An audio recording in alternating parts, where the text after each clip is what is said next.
السلام علیکم محترم سامعین، میں آن لائن ایجوکیشن چینل کے واسطے سے مختلف عناوین آپ کے سامنے پیش کرتا ہوں۔ ان میں سے ایک عنوان ہے ظالموں کا انجام اور مظلوم کی بد دعا۔ ظالم کے حق میں مظلوم کی بد دعا ضرور قبول کی جاتی ہے۔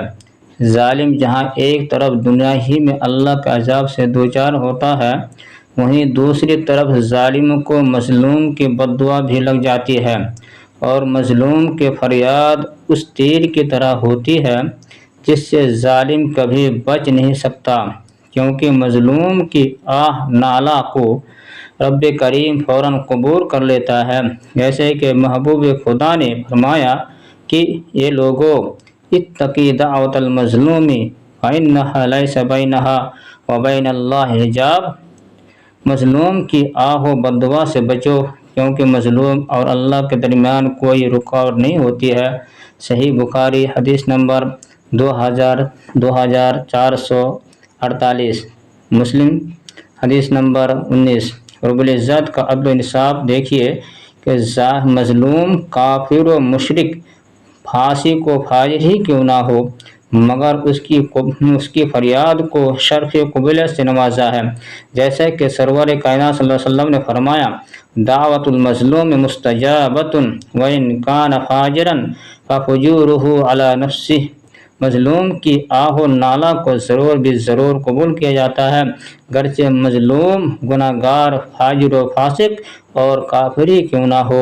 اگر مظلوم فاسق و فاجر اور کافر ہے تو اس کے فسق و فجور اور کفر کا وبال اسی کے اوپر ہوگا، مگر اس کی آہ سنی جائے گی۔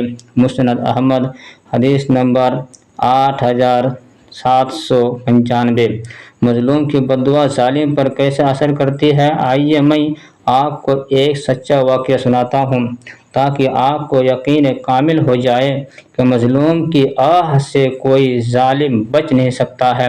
واقعہ کچھ یوں ہے کہ سعید بن زید بن عمرو بن نفیل رضی اللہ عنہ، جو کہ عشرہ مبشرہ میں سے ہیں اور سیدنا عمر بن خطاب رضی اللہ تعالیٰ عنہ کے بہنائی میں ہیں، ان کے خلاف ایک عورت عربی بنت اوس نے مدینہ کے حاکم مروان بن حکم کے دربار میں یہ شکایت کی کہ سعید بن زید نے اس کی زمین کے ایک حصے پر قبضہ جما کر لیا ہے۔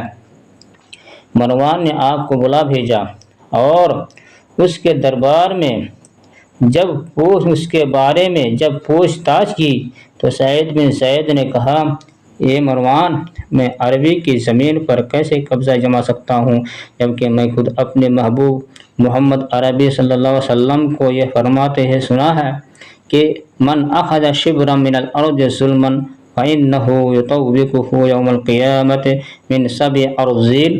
جس نے ایک بالشت زمین بھی ظلماً کسی کی دبا لی تو قیامت کے دن 7 زمینوں کو توق اس کی گردن میں ڈالا جائے گا۔ یہ سن کر مروان نے کہا کہ بس اس کے بعد آپ سے اور کوئی دلیل نہیں مانگوں گا۔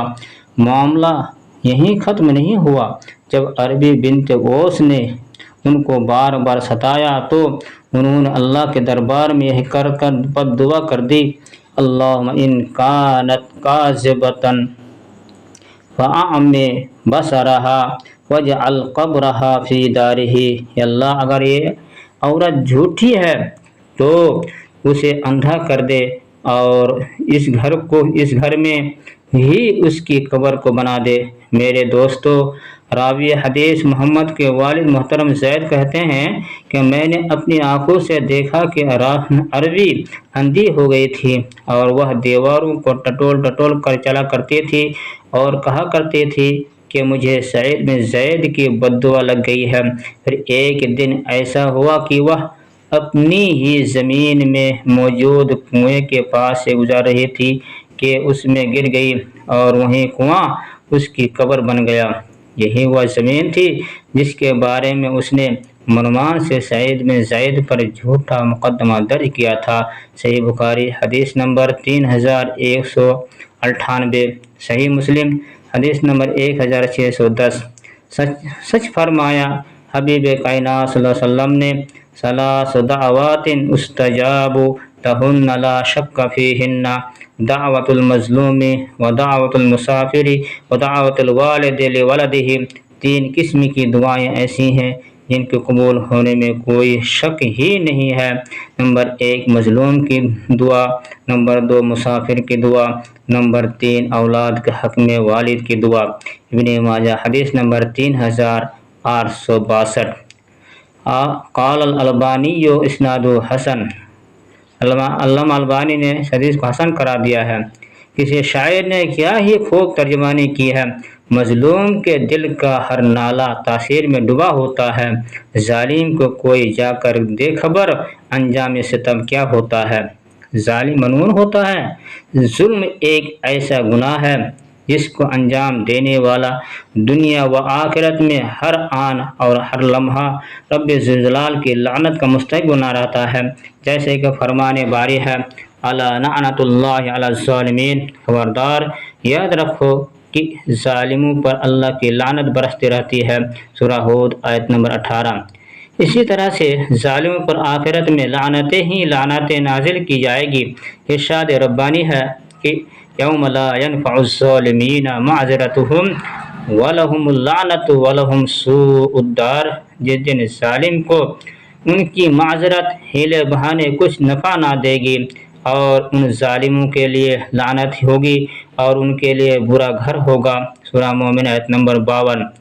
ظالم کو ہدایت نہیں ملتی ہے، ظالم کو کبھی بھی سیدھے راستہ کی توفیق نہیں ملتی ہے۔